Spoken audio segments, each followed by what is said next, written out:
Kalau saya membahas tema-tema keislaman, maka saya akan mendapatkan pertanyaan yang hampir selalu sama, yaitu Pak Guru Gembul sanad keilmuannya di mana gitu.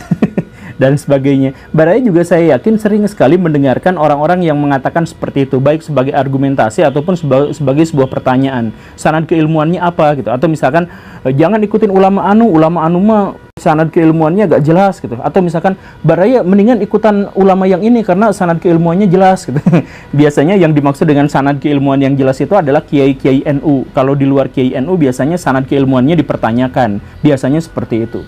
Nah, berarti ini adalah identik dengan NU. Benarkah seperti itu? Sebenarnya sama sekali tidak, baraya. NU itu tidak pernah kenal dengan istilah yang namanya sanad keilmuan. Mereka atau istilah itu baru muncul sekitar tahun 1900-an ke sini, 1990-an ke sini, tahun 2000-an itu sudah banyak sanad keilmuannya. Nah, orang-orang NU tidak pernah mengatakan itu sebelum tahun 1990-an. Baraya cek buku-buku NU yang dikarang oleh ulama-ulama NU maupun yang menjadi rujukan ulama-ulama NU. Cari, ada nggak kata-kata sanad keilmuan? Baraya nggak akan menemukannya. Ada sih sedikit yang dimaksud dengan sanad keilmuan, tapi sebenarnya bukan sanad keilmuan, tapi sanad tarekat. Jadi tarekat-tarekat ada sanadnya biasanya sampai Ali bin Abu Thalib, tapi ada beberapa misalkan Naksabandi yang sampai ke Abu Bakar gitu. Nah itu ada sanad Thariqah gitu. Tapi nggak ada sanad keilmuan, itu nggak pernah ada ceritanya. Orang-orang NU itu nggak pernah kenal sanad keilmuan. Nah mereka memunculkan istilah sanad keilmuan setelah tahun 2000-an itu gara-gara kemunculan Wahabi di Indonesia. Loh kok gitu? Bagaimana ceritanya? Jadi gini baraya, NU itu sejak awal memang lahir sebagai reaksi atas menguatnya gerakan Wahabi di Saudi Arabia. Nah gerakan Wahabi di Saudi Arabia itu di tahun 1990-an akhir sampai awal tahun 2000-an itu buka cabang di Indonesia. Mereka bikin universitas, mereka bikin sekolah, mereka bikin pesantren. Kemudian mereka juga bikin beasiswa untuk siswa-siswa di Indonesia yang mau belajar Islam ke Arab Saudi itu gratis gitu. Banyak yang seperti itu. Dan akhirnya ketika orang-orang yang didikan Wahabi itu dalam tanda kutip datang kembali ke Indonesia, mereka kemudian membid'ahkan orang-orang yang ada di Indonesia. Ini bid'ah, ini bid'ah, ini bid'ah, ini bid'ah. Bahkan kitab Ihya Ulumuddin yang jadi pegangan orang-orang kebanyakan NU itu dikatakan itu gudangnya hadis doif itu gak ada sanadnya. Maka orang-orang NU itu dijelek-jelekin sama orang Wahabi itu sebagai orang yang tidak memiliki sanad hadis gitu. Jadi hadis-hadis doif, hadis-hadis palsu dipakai aja semuanya. Makanya kelakuannya jadi kayak gini gitulah kata orang-orang Wahabi. Nah orang NU marah. Kata siapa sanad saya hadisnya itu lemah? Ya memang hadis lemah ini masih bisa dipakai asal bukan untuk hal-hal yang bagian pokok gitu. Kalau misalkan bagian-bagian yang muamalah ya boleh-boleh saja. Nah, untuk mengcounter bahwa orang-orang NU itu dikatakan sebagai orang yang hadisnya tidak bersanad, maka orang-orang NU balik menyerang orang-orang Wahabi sebagai mereka itu adalah orang-orang yang tidak bersanad, tidak berguru. Bahkan orang Wahabi itu Muhammad bin Abdul Wahabnya mengatakan bahwa guru-gurunya sendiri pun kafir gitu. Ada kemudian biasa dicuplik seperti itu gitu ya. Entah benar atau tidak, tapi memang biasanya dicuplik seperti itu. Yang menunjukkan bahwa orang-orang NU itu adalah orang-orang yang berpegang teguh pada ajaran agama Islam berdasarkan kepercayaan dari gurunya. Gurunya itu dari gurunya sampai Nabi Muhammad. Jadi sanadnya seperti itu. Maka ada istilah sanad keilmuan seperti itu gitu. Sebagai cara untuk mengkanter orang-orang Wahabi. Nah, jadi agama Islam itu sekarang itu menjadi semakin susah, menjadi semakin pelik. Karena apa? Karena ada kubu ini bikin aturan, ada kubu ini bikin aturan sebenarnya untuk bentrok antar kubuan yang seperti itu, antar firqah-firqah yang ada seperti itu. Tapi kalau ngomong misalkan kita analisis lagi ya, atau kita perdalam lagi, sebenarnya kenapa sih orang-orang Wahabi itu suka membid'ahkan bahwa ini bid'ah, ini bid'ah, ini bid'ah gitu ya? Sebenarnya orang-orang Wahabi itu membid'ahkan bukan berdasarkan dia itu berlatar Islam atau tidak, tetapi berdasar apakah dia itu adalah Arab atau bukan gitu. Jadi misalkan gini, ini adalah sesuatu yang baru dalam ajaran agama Islam, yaitu bedug di masjid, duduk gitu ya, bedug masjid. Itu sama orang-orang Wahabi dianggap bid'ah. Karena di zaman Nabi nggak ada itu bedug untuk memanggil orang-orang yang sholat. Karena apa? Karena bedug itu tradisi yang bukan dari Arab. Tapi kalau tradisi dari Arab, walaupun itu bid'ah, itu dipertahankan. Misalkan kubah masjid. Kubah masjid itu sudah sering saya katakan, itu sebenarnya adalah patung api. Orang-orang Majusi, orang-orang Persia itu menyembah Tuhan Ahura Mazda yang direpresentasi atau disimbolkan dengan api. Itu makanya atap-atap bangunan tempat peribadatan mereka itu bentuknya melengkung kubah seperti itu. Kubah itu adalah patung api. Atau orang-orang Romawi menggunakan kubah itu juga untuk memuja dewa-dewi mereka. Jadi sebenarnya itu sama-sama bid'ah. Cuman orang Arab, kalau bid'ahnya itu dari Arab, itu boleh diterima baik-baik saja. Tapi kalau bid'ahnya dari luar, itu dibid'ahkan beneran gitu. Nah, ya makanya inilah muncul perselisihan yang seperti ini gitu. Lalu sebenarnya yang mana ajaran Islam yang benar itu yang bagaimana? Kenapa yang ini salah, yang ini salah? Ya sebenarnya ada di antara mereka itu yang benar, ada di antara mereka juga yang benar. Mau NU banyak yang benar, tapi ada salahnya. Mau yang Wahabi juga banyak benarnya, tapi ada salahnya. Yang salah itu apa? Yang salah itu adalah mereka yang fanatik pada golongan. Kan aturannya begini Baraya. Dalam Islam itu sudah dipastikan bahwa Muslim itu setelah Nabi Muhammad meninggal itu pasti berbeda pendapat. Itu dipastikan. Dan Nabi pasti sudah mengatakan seperti itu. Quran juga sudah pasti menjelaskan seperti itu. Yang dilarang itu adalah berpecah belah. Jadi berbeda pendapat itu boleh, tapi berpecah belah itu tidak boleh. Makanya nanti ada sebuah hadis. Hadis itu mengatakan bahwa umat muslim itu akan pecah menjadi 73 golongan. Yang selamat itu hanya satu, yaitu al-jamaah. Al-jamaah itu apa? Al-jamaah itu adalah yang berjamaah, yang ada dalam satu kesatuan. Jadi mereka berbeda pendapat satu sama lain, tetapi mereka tetap ada dalam satu jamaah. Tidak menjelekkan, tidak mengkafirkan, tidak menista, tidak menghujat, dan sebagainya. Bahkan misalkan kalau ada seorang muslim yang dia memaki-maki muslim yang lain karena dasar agama, maka dia orang itu adalah orang yang fasik. Itu hadisnya jelas. Kalau ada orang muslim yang mengkafirkan muslim yang lain, dialah yang sebenarnya kafir. Itu juga hadisnya sudah jelas. Tapi hadis-hadis yang semacam itu diabaikan karena muslim sekarang itu lebih suka atau lebih cenderung pada golongannya masing-masing. Dan golongan itu kita lihatlah di forum-forum diskusi, di internet, di debat apa. Orang NU menista, menjelekkan, orang Wahabi mengejek dan sebagainya itu banyak. Orang Wahabi juga seperti itu banyak gitu. Karena apa? Karena mereka itu bukan memperjuangkan Islam, mereka itu memperjuangkan penafsiran mereka terhadap ajaran agama Islam. Nah, jadi ajaran yang benar atau mana yang Islam yang otentik itu yang bagaimana? Ya Islam yang otentik itu adalah Islam yang tidak terpecah belah, Islam yang tidak bercerai belah, yang tidak bikin-bikin cerita sendiri. Jadi gini, ini hadis Nabi. Makanya Nabi itu kayaknya sudah meramalkan apa yang terjadi sekarang. Nabi itu ngomong kayak gini, pernah ditanya kayak gini sama para sahabat. Ya Rasul, aduh makasih banget karena selama ini sudah dituntun ke jalan yang benar. Dulu kami itu hidup di zaman jahiliyah, kami itu ribut sama satu sama lain, perang satu sama lain, membuat anak istri kami itu hidup dalam penderitaan yang terus-menerus. Sekarang sudah Islam datang, engkau mempersatukan kami semua dalam keimanan dan seterusnya, dipuji-puji Nabi Muhammad. Terus para sahabat itu bertanya, nanti setelah perdamaian ini, setelah keindahan ini, apakah ada keburukan? Nabi Muhammad mengatakan, iya, akan ada keburukan. Loh, keburukan itu bagaimana? Keburukan itu adalah ketika umat muslim itu bikin firqah-firqah sendiri, bikin kelompok-kelompok, bikin aliran-aliran sendiri, kemudian mereka menjelekkan kelompok-kelompok yang lain. Kata Nabi seperti itu. Waduh, kalau gitu, kalau saya hidup di zaman itu, apa yang harus saya lakukan ya Rasul? Kemudian Nabi mengatakan, berpegang teguhlah pada apa yang difatwakan pemimpin di antara kalian, atau ulil amri di antara kalian, atau khalifah di antara kalian. Begitu. Jadi pegang teguh yang situ, yang beda-bedanya abaikan aja. Nah, tapi gimana kalau di masa itu tidak ada pemimpinnya? Kata Nabi, ya memang di akhir zaman itu tidak akan ada pemimpinnya. Kalau kalian hidup di zaman itu, maka jangan pernah, ingat kata Nabi, jangan pernah ikutin firqah apapun. Tetap aja pada Islam, Islam jamaah, jangan ikut pada firqah-firqah itu. Bahkan ketika kalian harus mati sambil menggigit akar pohon yang keras, jadi matinya itu menderita banget gitu, sampai gigit akar pohon sekeras-kerasnya, kalian mati dalam kondisi seperti itu, jangan pernah ikut-ikutan firqah-firqah itu. Jadi apa? Jadi maksudnya tetaplah berjamaah, tetap ada dalam satu kesatuan, jangan menghujat, jangan menjelekan, jangan apa gitu. Loh, apakah dengan demikian kita nggak boleh ikutan NU, Muhammadiyah, Wahabi, dan sebagainya? Ya bukan seperti itu. Baraya boleh tetap ikutan NU, tapi jangan asobiyah, jangan menganggap bahwa kelompoknya itu yang paling benar, yang lain salah. Banyak kan orang-orang NU yang kamu belajar lagi sana Islamnya gitu. Itu orang yang mengatakan seperti itu udah kalau mati di situ itu susah masuk surga gitu. Karena ada sedikit, bahkan banyak di situ, ada banyak kesombongan di situ. Kamu belajar lagi sana. Berarti kan dia yang sebenarnya yang sudah belajar banyak gitu kan.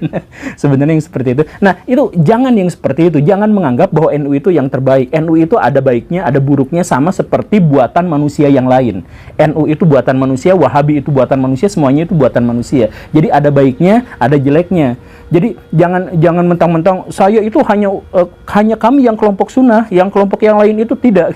Bahkan sekelompok ulama-ulama Wahabi itu sampai mengatakan bahwa perpecahan itu sudah ditakdirkan sama Allah. Jadi kalau bercerai-berai biarkan saja, yang penting kita tetap ada dalam firqah kita.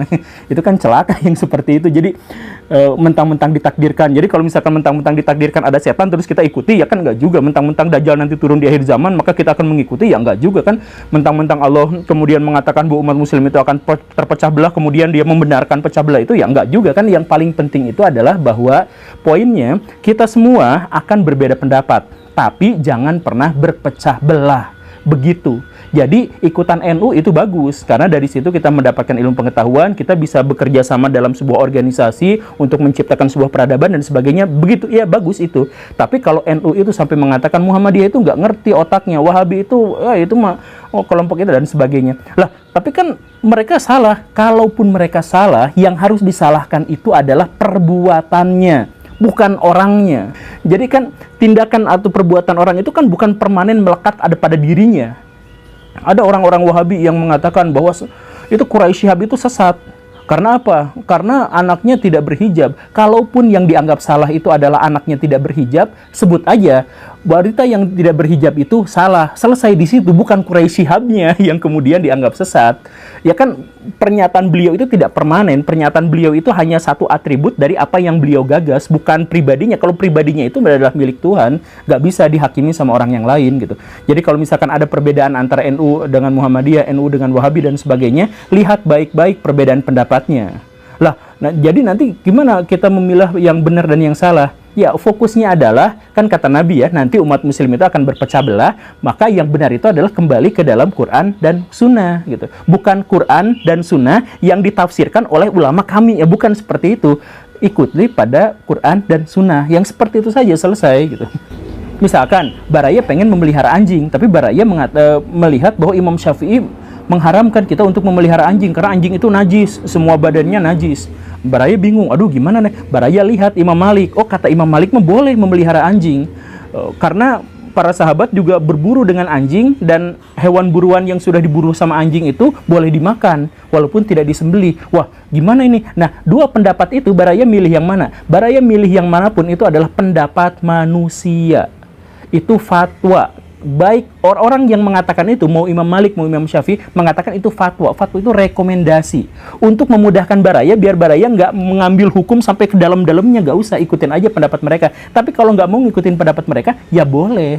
Jadi kita nggak usah mensakralkan ulama-ulama anu sampai ulama yang lain yang berbeda pendapat salah, ya enggak, biasa aja, ikutin saja Islam, bukan ikutin tafsiran pada Islam. Kalau Baraya mau ikutin tafsiran pada Islam boleh, tapi jangan disakralkan. Biar kita tidak bercerai-berai, biar kita bersatu dalam satu kesatuan, sehingga kita membangun peradaban yang rahmatan lil alamin. Apakah dunia saat ini membutuhkan agama? Apakah masyarakat modern itu tidak sesuai dengan nilai-nilai keberagamaan? Atau apakah nilai-nilai agama itu tidak lagi relevan untuk diterapkan dalam masyarakat modern?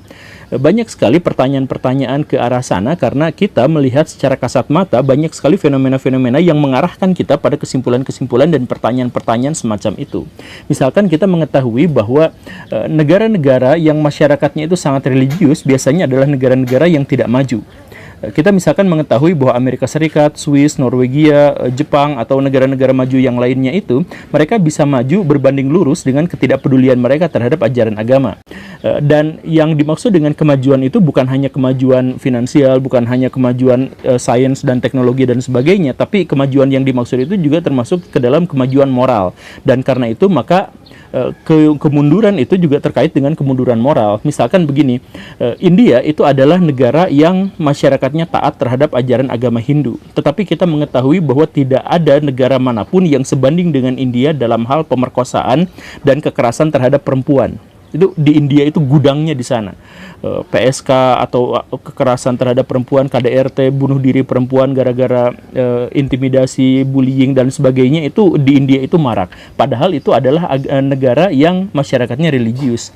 Atau misalkan kita juga melihat Amerika Latin. Tidak ada di belahan dunia manapun orang-orang Kristen yang lebih taat daripada orang-orang Amerika Latin. Di sana itu Kristennya itu kuat sekali, taat sekali. Tetapi di sana kriminalitas dan pembunuhannya itu ekstrim. Bahkan pembunuhan di sana itu melampaui atau sama dengan negara-negara yang sedang dilanda perang. Kemudian kita misalkan juga mengetahui bahwa negara-negara Timur Tengah itu adalah negara-negara yang bahkan memasukkan doktrin-doktrin ajaran agama itu ke dalam konstitusi mereka. Tetapi pada kenyataannya adalah tidak ada di belahan dunia manapun yang negara-negara itu begitu senangnya terhadap perang. Negara-negara itu justru membuka lahan-lahan baru untuk terjadi peperangan dari berbagai alasan, dari berbagai motif, dari berbagai kepentingan dan sebagainya. Padahal di sana konstitusinya diikut campuri oleh konstitusi agama.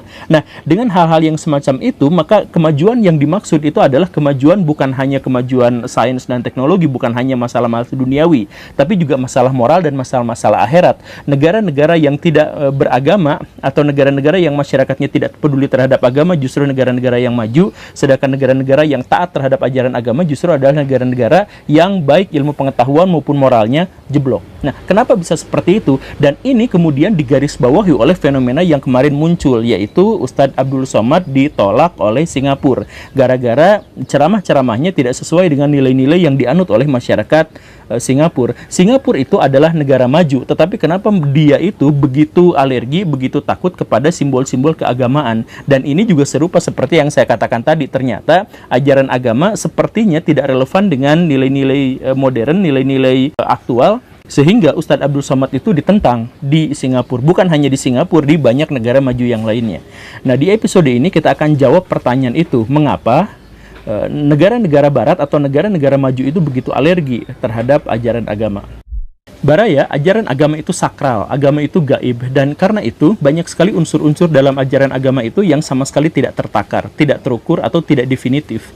Dan karena itu, maka menempatkan ajaran agama tanpa logika dan pikiran itu sebenarnya adalah tindakan atau pikiran yang seringkali menghancurkan ajaran agama dan seringkali membuat kita gagal untuk menerjemahkan pesan-pesan dalam ajaran agama itu. Pembanding yang agak khas dalam hal ini misalkan cinta.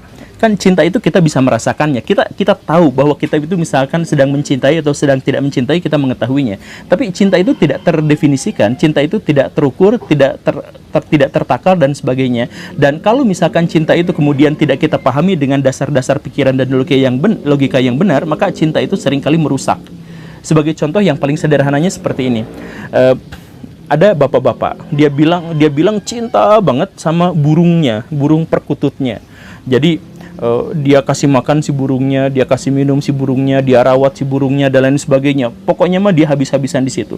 Sampai ada orang yang menawar, udah saya beli perkutut ini 200 juta. Saya nggak mau, saya jatuh cinta luar biasa pada si burung ini. Saya suka sama burung ini dan sebagainya. Dijual berapa miliar pun saya nggak akan kasih, kan begitu ya. Nah, kalau memang dia benar-benar mencintai, kenapa dia mengurung si burung itu sampai dia bahkan tidak bisa mengepakkan sayapnya? Bayangkan kalau Baraya hidup punya kaki, tetapi kaki itu tidak pernah dipergunakan karena kurungan Baraya itu terlalu kecil. Baraya hanya bisa melihat orang-orang yang berlalu lalang di sana, hanya bisa melihat iri bahwa makhluk-makhluk ada di luar sana dan mereka hidup tanpa sekat dan sebagainya, sedangkan Baraya ada di sana. Baraya nangis, malah diketawain dan sebagainya. Nah, kalau seandainya Baraya benar-benar mencintai si burung itu, gak mungkin Baraya menyakiti si burung itu. Tetapi gara-gara cinta itu tidak ada logika, tidak tertakar, tidak logis dan sebagainya, maka seringkali kita gagal menerjemahkan apa yang dimaksud dengan cinta. Seringkali kita menyebut bahwa yang dimaksud dengan ego, yang dimaksud dengan ketamakan, yang dimaksud dengan kejahatan, yang dimaksud dengan kebengisan, itu cinta. Atau contoh lain, ada bapak-bapak, tentara, dia punya anak. Si anaknya itu seneng ngegambar anime. Cita-cita dari si anaknya itu adalah dia pengen jadi kartunis, dia pengen tukang menggambar dan sebagainya. Tapi si bapak-bapak itu marah, protes. Kamu itu bakal jadi tentara nanti di masa depannya. Karena apa? Karena bapak tentara, kamu punya jatah untuk jadi tentara nanti di sana. Jadi kamu harus persiapkan pikiran kamu, otak kamu, pendidikan kamu ke arah sana. Gak mau papa, saya mah pengen jadi penggambar. Kalau kamu jadi penggambar, jadi seniman, nanti kamu gede makan apa? Kamu nanti gede, nanti karirnya kayak gimana? Kalau jadi tentara itu jenjang karir udah jelas, rumah dinas dikasih, makan minum dikasih, bahkan pensiun pun dikasih. Ya udah, Bapak arahkan kamu semuanya ke sana, nurut ya, jangan apa. Jadi si anak itu pada akhirnya dia harus mengikuti keinginan dan kehendak ayahnya, walaupun dia merasa sangat tidak nyaman dengan kehidupannya. Si bapak mengatakan seperti itu, kenapa? Karena saya kan sayang sama anak, saya kan peduli sama anak saya. Sayang dari Hong Kong, itu kan sebenarnya bukan rasa sayang, itu bukan rasa cinta, tapi ego, ketamakan, rasa ingin bahwa si anaknya itu mengikuti dirinya dan sebagainya. Nah, dia tidak bisa menerjemahkan perasaannya itu sehingga dia pikir bahwa yang dimaksud dengan perasaan ketamakannya itu sebenarnya adalah perasaan cinta. Karena apa? Yang saya bilang tadi, karena cinta itu tidak definitif, cinta itu tidak jelas, cinta itu hanya bisa dirasakan dan sebagainya, maka unsur-unsur jahat dalam pikiran kita pun bisa saja diterjemahkan sebagai cinta, walaupun itu sama sekali tidak seperti itu. Nah, ajaran agama tepat ada di posisi yang seperti ini. Jadi banyak sekali orang-orang yang tidak bisa menerjemahkan apa yang dimaksud dengan ego, tidak bisa menerjemahkan apa yang dimaksud dengan keinginan, kehendak, hayalan, cita-cita, fantasi, dan sebagainya. Kemudian menganggap bahwa hayalan, ego, ketamakan, dan sebagainya itu sebagai agama. Karena dia tidak bisa menerjemahkannya, karena agama yang dimaksud itu tidak dipahami secara logika, tidak dipahami secara akal pikiran. Bahkan banyak di antara mereka yang menganggap bahwa akal pikiran itu musuh agama, sehingga mereka beragama tanpa akal pikiran. Dan karena beragama tanpa akal pikiran, maka mereka bisa menerjemahkan apapun emosi, hasrat, keinginan mereka dengan nilai-nilai keberagamaan. Seperti itu kurang lebihnya. Saya ambil contoh yang lain, misalkan begini ya. Kemarin itu ada orang yang ngebom orang lain. Kenapa seperti itu? Itu kan kejahatan. Oh bukan, ini adalah pembelaan saya terhadap ajaran agama. Ada orang dikeroyok, gebukin, rame-rame dikeroyoknya, bahkan ditelanjangin gitu. Kenapa orang-orang yang mengeroyok itu melakukan itu? Oh itu kan pembelaan saya terhadap ajaran agama. 100% itu bukan pembelaan dia terhadap agama. 100% dia emosi, 100% dia hawa nafsu. Tetapi gara-gara dia tidak bisa menerjemahkan hawa nafsu yang sebenarnya itu tidak terukur, tidak bisa menerjemahkan cinta yang sebenarnya tidak tertakar. Nah, karena itu dia memalsukan, menyatukan, mengkamuflasekan bahwa yang dimaksud dengan cinta itu sebenarnya adalah hawa nafsunya dia. Kan seperti itu. Nah, ketika orang-orang sudah tidak bisa menerjemahkan pesan-pesan dalam ajaran agamanya karena tidak mendasarkannya pada logika dan pikiran, maka orang-orang itu pada akhirnya menjadi tersesat. Saya ambil contoh yang berikutnya itu seperti ini, Baraya. Orang-orang yang beragama beneran itu, pertama, dia tidak akan menghakimi orang lain, tetapi dia akan menghakimi dirinya sendiri, menghisap, introspeksi dirinya sendiri, gak akan menghakimi orang lain. Itu yang pertama. Kemudian, dia tidak akan memamerkan ilmu pengetahuannya, dia tidak akan memamerkan ketangguhannya, kehebatannya, kekuatannya kepada orang lain, karena dilarang sama agama. Kan seperti itu. Nah, tapi kalau misalkan orang-orang yang jahat, dia melakukan hal yang sebaliknya. Dia memamerkan ilmu pengetahuannya, dia memamerkan kesadarannya, dia memamerkan jumlah pengikutnya, dan kemudian dari situ dia menghakimi orang lain. Kan begitu ya. Makanya kemudian orang-orang yang agamawan asli dengan orang-orang yang agamawan palsu itu terlihat dari omongannya. Orang yang agamawan asli itu gak mau tenar. Ya ada siapa tuh saya mah bukan siapa-siapa, ilmu saya mah masih cetek. Orang yang beragama beneran itu pasti ngomongnya seperti itu. Ilmu saya masih cetek, saya belum beranilah menghakimi orang lain, saya juga sendiri masih kondisi seperti ini, begini dan begitu kan. Pasti misalkan ditanya pengikutnya udah berapa banyak, ya masa nggak usah ngikutin saya lah, saya mah siapa itu kan seperti itu. Orang yang beragama asli itu seperti itu. Tapi orang-orang yang awam, yang tadi itu, yang berusaha untuk beragama tetapi tanpa logika pikiran, itu berpikirnya secara tekstual. Ketika ada orang agamawan asli kemudian ngomong seperti itu, ya emang dia mah bukan siapa-siapa, ilmunya emang cetek, kata dia sendiri ilmunya kan cetek. Akhirnya apa? Dia mengikuti orang-orang yang mengatakan saya ini hebat, saya ini berpengetahuan banyak, orang yang di luar saya itu adalah orang-orang musyrik, orang jahat, orang kafir, orang gak benar, orang sesat dan sebagainya. Ikuti saya. Jadi orang-orang awam yang tidak berpengetahuan itu, yang tidak melandaskan agama pada ilmu pengetahuan itu, pada akhirnya mereka kemudian mengikuti orang-orang yang juga jahat, yang gagal untuk menerjemahkan pesan-pesan agama, yang kemudian mengklaim bahwa dia itu hebat. Oh iya benar dia itu hebat, dia itu ustadz. Oh iya benar dia itu ustadz, dia itu orang yang tercerahkan. Oh iya dia itu orang yang tercerahkan dan sebagainya. Akhirnya kebanyakan masyarakat itu mengikuti orang yang seperti itu dan mengabaikan orang yang merendahkan dirinya di hadapan Tuhan. Kan seperti itu. Dan akhirnya apa? Ya akhirnya agama semakin lama, semakin kesini, semakin dibajak oleh orang-orang yang jahat tadi itu. Karena ketika orang-orang tidak berlogika, tidak berpikiran jernih dalam menjalankan ajaran agamanya, dia akan mengikuti hawa nafsunya, dia akan mengikuti